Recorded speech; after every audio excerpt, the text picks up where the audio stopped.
Wakil Ketua MPR. Kepada beliau waktu dan tempat kami persilakan.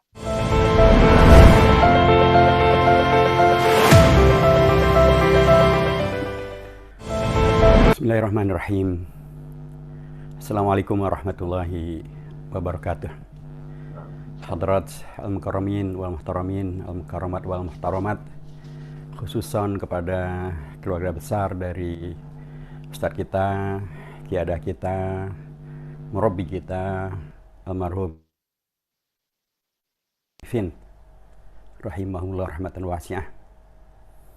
Kepada para Kiadah PKS di Jakarta, Ustadz Khairuddin dan seluruh jajaran pimpinan PKS di Jakarta, pada Gubernur kita Bapak Anies Baswedan PhD, hafizahullah, pada seluruh para takziah, takzin, dan juga kepada Ustadz kita, Ustadz Kiai Haji Ahmad Heriawan, yang juga adalah Ketua Dewan Syuro daripada Ormas PUI yang saya hormati. Alhamdulillahirabbil alamin. Apapun, begitulah Rasulullah mengajarkan kepada kita semuanya. Ajaban li amri al-mu'min, fa inna amrahu lahu kullahu khair. Seorang mukmin itu semua kondisinya serba bisa menjadi yang baik. Inna sabati syarra syakar wa huwa khairun lah. Kalau dia mendapatkan nikmat karunia, dia bersyukur, dan itu baik bagi dirinya, karena dengan bersyukur maka membuktikan bahwa dirinya adalah hamba Allah yang baik dan benar, yang mukmin dan muttaqin dan muhsin. Tapi dengan bersyukur juga Allah akan membalas dengan pelipat gandaan karunia-karunia. Dan pastilah kita semuanya menghendaki, berharap agar karunia Allah berkelanjutan, apalagi di era serba susah seperti zaman COVID-19 sekarang ini. Tapi Rasulullah juga menegaskan, wa in asabatu dharra sabar. Kalau dia mendapatkan sesuatu yang membuat dia tidak nyaman, tidak enak, bermasalah, dia tidak berkeluh kesah, dia tidak putus harapan, dia tidak menjadi antisosial, apalagi kemudian menghujat-hujat Allah SWT. Dia bersabar, bahwa khairun lah, dan itu baik bagi dirinya. Karena Allah mencintai orang yang bersabar. Karena dengan bersabar itu dia bisa melakukan muhasabah. Dengan bersabar itu dia bisa melakukan introspeksi untuk melakukan segala yang lebih baik daripada yang sebelumnya. Dan tentu kita semuanya berduka, karena berduka adalah bagian daripada rahmat Allah. Berduka, perasaan berduka, bersedih, bahkan menangis adalah karunia Allah. Begitulah yang dahulu pernah Rasulullah ungkapkan ketika beliau menangis, ketika beliau bersedih, ketika ayah putra beliau yang tercinta Ibrahim wafat. Dalam hadis riwayat Imam Bukhari, Rasulullah menyampaikan, innal aina la tadma' wa innal qalba la yahzan wa naqulu illa ma yurdi rabbana inna lillahi wa inna ilaihi raji'un wa inna li firaqika ya Ibrahim la mahzunun. Itu jawaban beliau kepada sahabat beliau yang dalam tanda kutip mempertanyakan, engkau juga demikian bersedih wahai Rasulullah, bahkan menangis, bahkan mencucurkan air mata. Rasulullah kemudian mengatakan, innahala rahmah, itulah rahmat. Perasaan bersedih, perasaan kita ditinggalkan, kemudian menangis, mencucurkan air mata, manusiawi. Rasulullah pun juga terjadi dengan beliau. Tapi beliau kemudian menegaskan bahwa memang air mata bisa bercucuran, hati bisa sangat bersedih. Tapi kita tidak mungkin melakukan sesuatu kecuali yang membuat Allah menjadi ridha, atau yang kemudian mendapatkan keridhaan daripada Allah SWT. Sikap itu diantaranya adalah ungkapan beliau yang kemudian beliau nyatakan, inna lillahi wa inna ilaihi raji'un. Peristiwa wafat menegaskan kembali, mengingatkan kembali tentang jati diri siapakah kita. Kita adalah milik Allah SWT, dan kita akan kembali pada pemiliknya, Allah SWT. Bila demikian, maka seorang mukmin akan memposisikan ini sebagai sebuah pelajaran kehidupan yang tidak pernah berhenti. Karena dengan cara ini kita diingatkan setiap waktu, seperti yang terjadi dengan Khalifah Umar bin Khattab, seorang khalifah bahkan Amirul Mukminin, bahkan yang Rasulullah menegaskan bahwa beliau adalah satu daripada 10 al-asyarah al-mubasysyaruna bil jannah yang dipastikan masuk surga. Dan bahkan Rasulullah begitu luar biasa memberikan endorsement, pengakuan akan kualitas iman Islam daripada seorang Umar bin Khattab.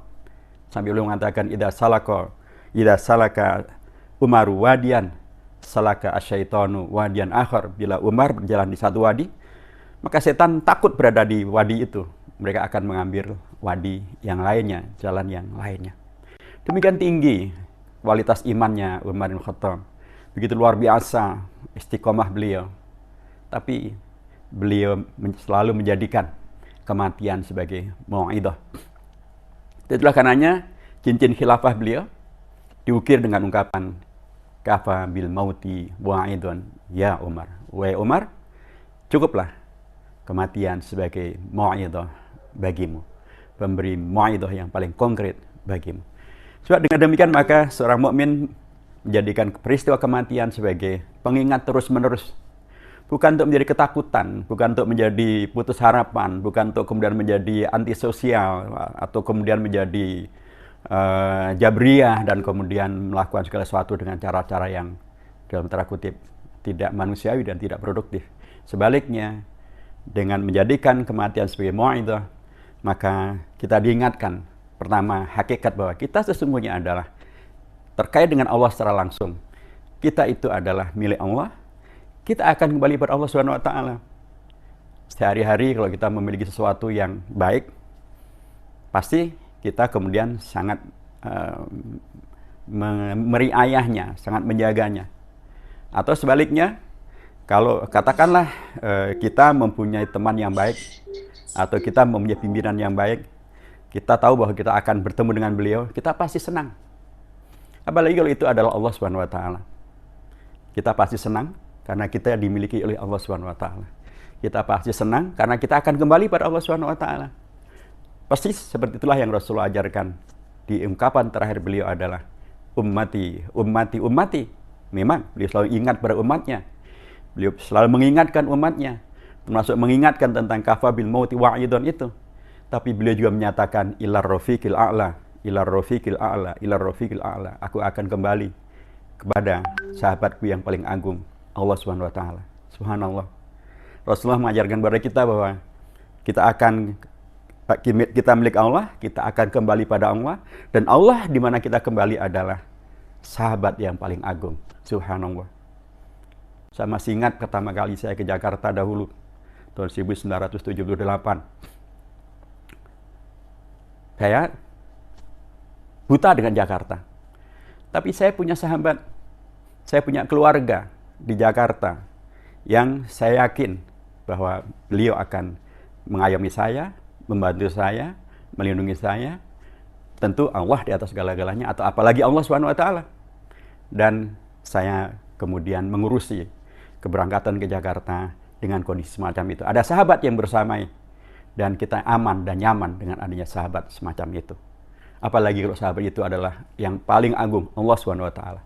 Pasti kita semakin nyaman, semakin senang, semakin aman, semakin tentram, semakin yakin bahwa urusan kita akan terselesaikan dengan cara yang paling baik, dengan cara yang paling membahagiakan, dengan cara yang tidak menghadirkan kezaliman. Dan Allah Subhanahu wa taala adalah zat yang maha segala kebaikan itu.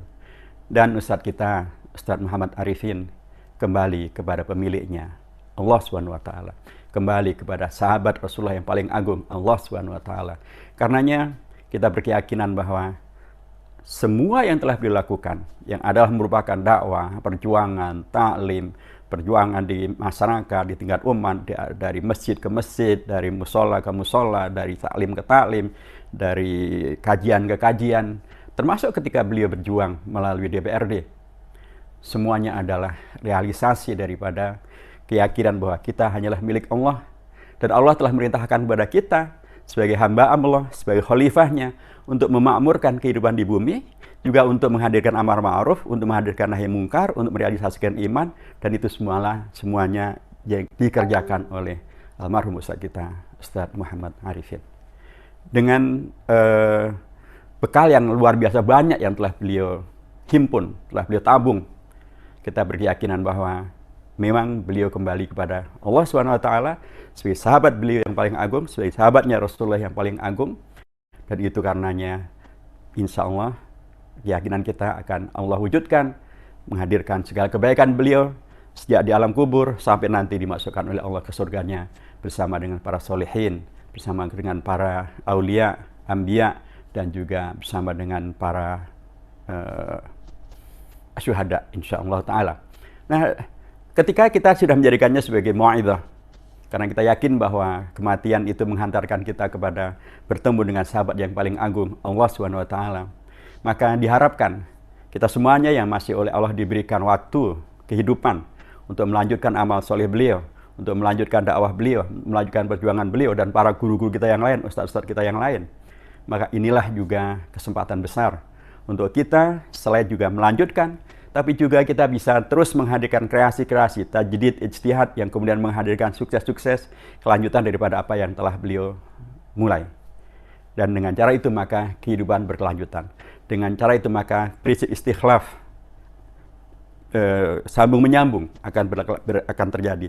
Dan dengan cara itu cita-cita besar yang beliau wujudkan bersama dengan para kiadah yang lain di PKS di Jakarta dan di seluruh Indonesia akan bisa kemudian terwujudkan. Karena pada hakikatnya kematian bukanlah berakhirnya semua kegiatan. Wafat bukanlah berakhirnya cita-cita. Justru adanya kematian akan menghadirkan generasi yang akan melanjutkan. Rasulullah wafat, tampillah Khulafa Rasyidin.